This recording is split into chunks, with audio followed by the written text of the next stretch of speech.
Okay, so first of all, I want to note that when you disconnect these clamps, there's a good chance that these nuts are not going to turn properly, or it's going to somehow twist.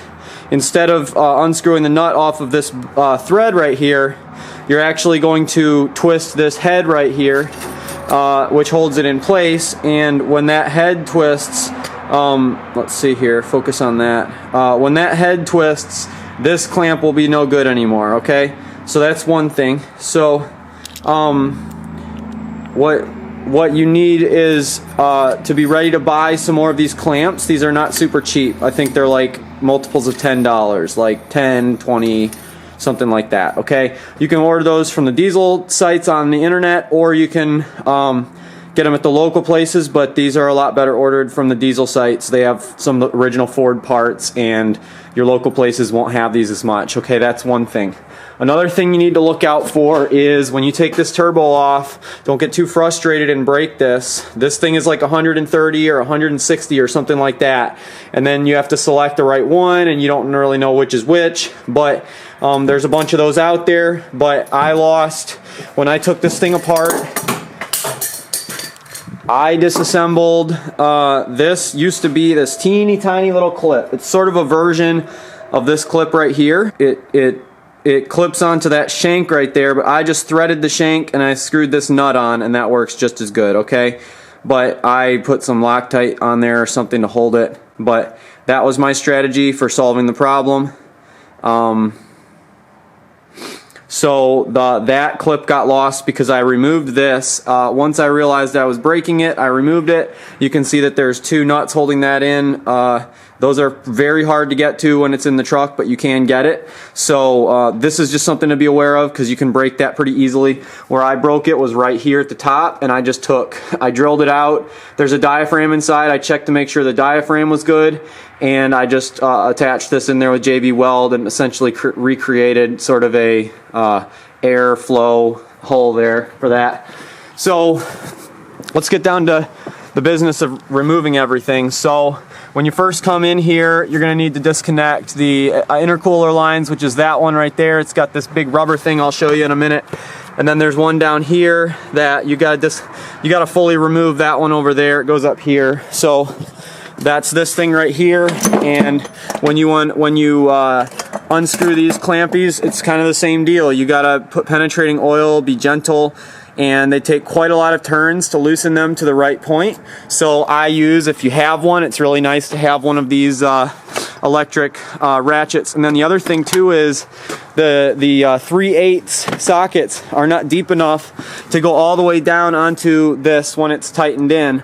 You're going to be all the way bottomed out like that, and you still won't be able to reach the nut. So what I use is actually, I use my 1/2-inch impact ones, and then I just have an adapter that goes to my 3/8 driver. So the other way to do that is just a 1/2-inch socket with extensions, but this one right here is hard to get to. You'll need your extensions for that.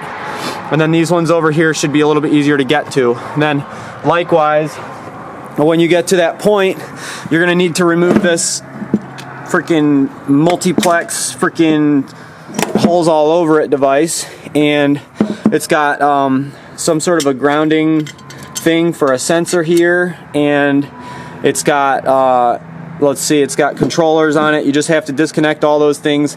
There's this multicolored black or red and green thing.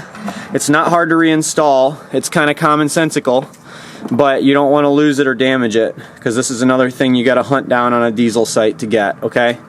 So when you're removing this, just remember you have to loosen up the clamps on these boots right here, and once you disconnect those and you detach it from, let's see,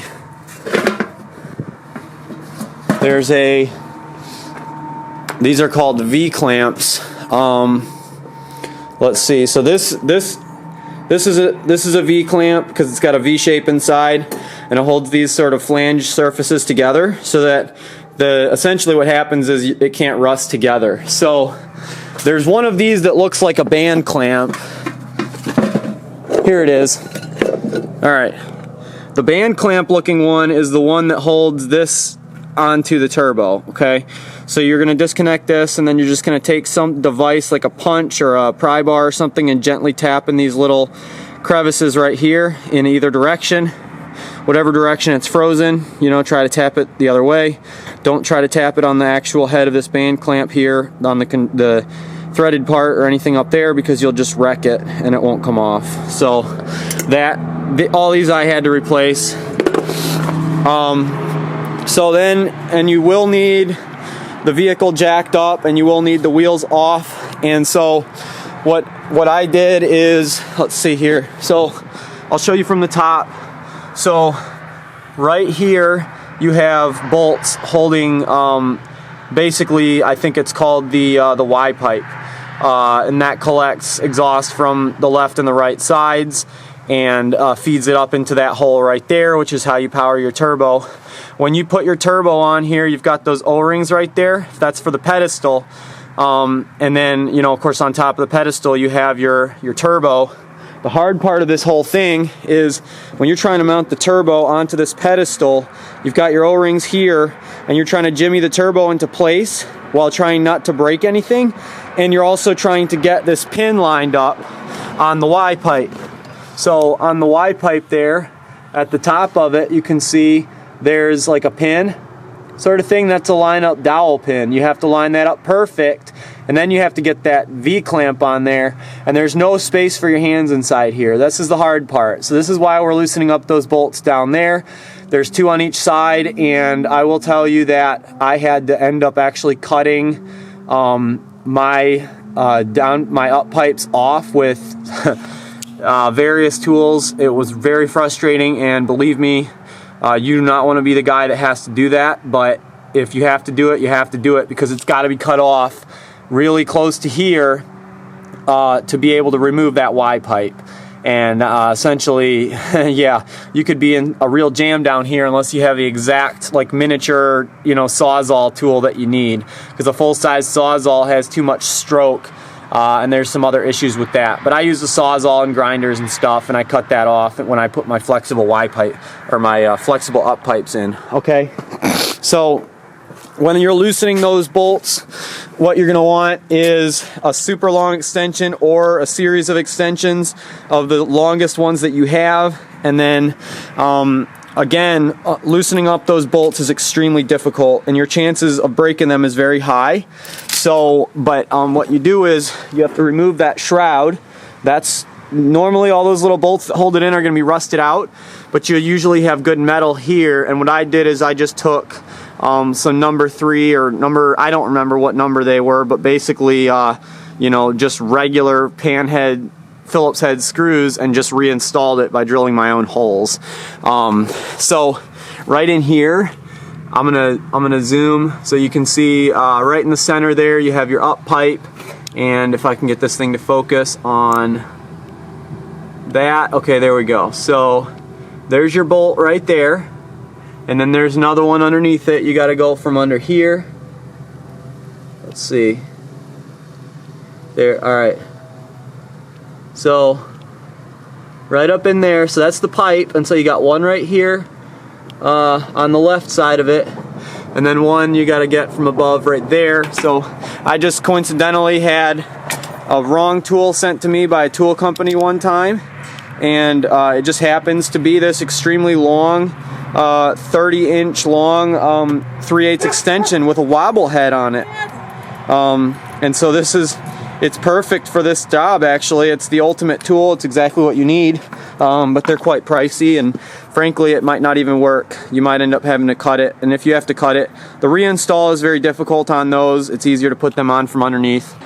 While the turbo is off, you can check this flap, which is the back pressure flap that supposedly helps the truck start a little bit better when it's cold weather, helps it warm up better by cutting off the turbo. Somehow, I guess it just kind of lets the air go, or it stops the turbo from basically doing its turbo work, and that allows the truck to warm up somehow. I don't really know, but it controls flow. So I'm just going to weld this thing myself. I'm going to weld this controller arm to the outside of this casting, and that way if I ever want to change this out to a non-flappy version, or if I ever want to cut that and restore the back pressure system, I can do that pretty easily without actually having taken apart or damaged anything in here. Okay, so let's see. So yeah, the removal process is basically just having the right extensions and stuff and taking the time to unscrew everything. And there's some wiring here. It's pretty basic stuff. You just got to watch out. And there's a plug. This is the back pressure plug right here. It's got a little piece of like a wire lock that flips down on it. And of course that's irrelevant for me, but this little wire lock thing locks it to that yellow part on the turbo. This yellow part right here is really easy to break, and then if you break that, then you have to get a new solenoid, and that's not a cheap thing to buy either. I don't know how much that is, but this system is like a self-destructive system. It's aggravating and expensive to work on, and it really doesn't do much for you. I looked up the rebuild kit for the inside of this Pedestal controller, and the system that I'm holding in my hand right here is like 130 bucks. So for that same exact price, you can get one of these pedestals that doesn't have all that extra stuff on it. And you know, mine was leaking right out of where that little control device sticks out of, which is right here. And I could see the oil in that hole as I moved that shaft around, and it was definitely leaking oil. You could see that this area right here is clean, but there's dirt around it. So the oil was coming down and actually flowing and cleaning that surface. So I'm hoping that that was my only oil leak. But what happened was with my truck is that the oil leak was coming down all the way on the bottom of the engine here. So right here you have this like drip catcher thing, and it puts the drips right in the middle there. But it was dripping whenever it was run, and my mechanic thought it was the rear main seal. He did inspections on it. I think it might have been the rear main seal, but it was also the oil pan, which was pretty bad and poorly installed, and so he did the oil pan over, and then you know, he had to redo them a second time because it was still leaking oil. And it turns out that, you know, these oil leaks are very hard to trace, but the first place that you want to follow oil leaks on a 7.3 is right here in the valley. So right here you can see that actually you might not be able to see it. I'll point to it with this. Right here in the corner, right there at the tip of this thing is an actual hole where oil is able to run down from the valley and down into the drip catcher basically. And this area here is swamped. It's swamped enough to have oil dripping out of it, but all the oil drips out of it. That's the thing. So really all you're looking for is wetness. It's all you can do, or you can clean this area. I'm gonna clean this area really nice, and I'm gonna get all that crud and crap out of there, and it'll be easier to inspect later. I'm gonna go ahead and I'm gonna vacuum that out. I'm gonna try to wipe it and clean it a little bit, not too much, because it's gonna be dirty no matter what I do to it. So, but I'll just get the worst of the stuff out of there and wipe it a little bit, and then I'll be on to installing the actual turbo. Once the turbo is on there, the real difficult part begins of putting that V-clamp from the Y pipe to the turbo. But hopefully now that I understand a little bit more of the process and I have that Y pipe loosened up, I should be able to get that. That is a greatly challenging thing. If you have all that stuff, that Y pipe and those up pipes fully connected and tightened down, it is extremely tough to get that thing lined up to the turbo. So just a helpful tip to help you succeed in this endeavor. Each of these spots in the valley can fill up with oil, and depending on which valleys are full, it goes all the way back. There's a pocket in the middle there, and then there's other ones just like it. See, there you go, there's a hole, and then there's another pocket there, and then there's another one closer to this filter housing underneath these wires. So depending on which valleys are full of fluid, tells you where the fluid is originating, assuming that you only have one leak. So right now I vacuumed out this area as best I could, and then I wiped it with rags, and now I'm going to spray it with engine degreaser, and I'm going to blow it out with an air compressor. Okay, we've got the pedestal in place here. I think the trick here is make sure not to over tighten those 4 bolts because there's no need for them to be excessively tight. All it's supporting is the weight of a 20 pounds or something, or 15 or 10 pounds of a turbo. And then obviously the O-rings need to go in that. Don't mess those up. This is where it was leaking from, and it doesn't even have that hole on the new pedestal. Doesn't have that either. All it's got is these 4 holes, and it's got the channels where the O-rings go, or where the oil goes to the turbo. It doesn't have this solenoid anymore, but this is a usable pedestal right here. And so what I did over here is, instead of removing the flapper, which is what a lot of people do, or replacing this, which risks breaking those bolts off and then causing other problems, I just took some ferro-nickel welding rod, which is for cast iron and dissimilar metals, and I just welded this control element here onto that. So now the flapper is stuck in the open position, and it's just like I don't have a flapper. And if I ever wanted to restore this unit back to the original design, all I would have to do is just cut off that little bit of weld metal right there, and I could restore this. So now it's time to install the turbo. I'm not too trusting of this mating surface right here. I felt like there was a lot of rust around this edge, so I took a wire wheel to it, and then I took a carbide burr, and I just tried to get in as far as I could into this little corner right here to try to make this thing mate better, because I think part of the trouble I had before was that this actually was gapped out from where it should have been for the space that the V-clamp goes over. So this V-clamp was giving me hassle trying to get it on, because I think potentially because the rust was not allowing the 2 parts to mate together properly. So let me go ahead and put this on. I've got my turbo on here.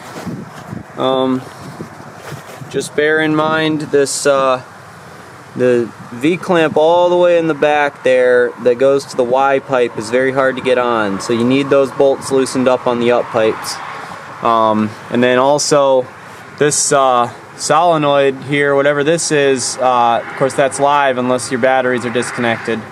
So I touched that and made some sparks, but it would have been better to just disconnect my ground cables, and that wouldn't have happened. But I got the turbo in now, and this thing right here is next. So don't forget, the one that looks like a band clamp style, that's the one that goes to this. And there's an O-ring in the turbo right there that I'm sure a lot of times you'd replace, but mine is good. So let's get it in. I did want to show you guys this just in case you didn't remember where these came from, but I take this off to keep everything from getting broken, because that looks like an electrical part there. You just push that to unplug this, and then when I take that one off, and this whole piece comes off, that's got these 2 vacuum and pressure lines to it that manipulate the actual turbo flap. So you need that, and that's really important. And the red one goes to that, and then the green one goes to your air intake. So that is where those go, and then the rubber boot with the double hooked up to it goes down here on the little nipple right there. So and then don't forget to plug in this black plug right here. I don't know what that is, I forget, but so that goes in there, and then and then there's an electrical connector on here that got damaged, and I just put a new electrical connector on it with an eye on it, and kept the original nut. You could just use any nut that matches that thread. And then there's like a grommet type thing that mounts over that, and then that's some kind of a sensor, I believe. It might be intake air temp sensor, but that goes right there, and that's a pretty thick wire there. So if you damage that or twist that off somehow, you can just repair that with the regular electrical stuff.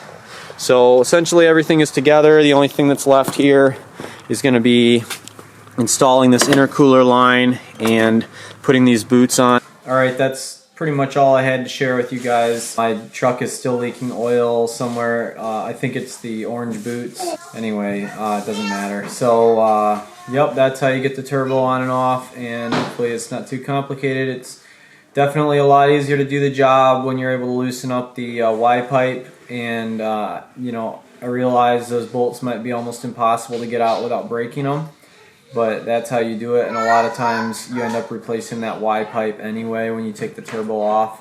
And then of course then once it's off, or you have your vehicle been worked on recently, it'll be easy to do it again in the near future, which is what happened with mine. Obviously a 3/8 extension is not stout enough to break loose a heavily rusted bolt that's been exposed to heat over time, but that is definitely the key piece of advice for taking the turbo on and off of this truck. Good luck out there.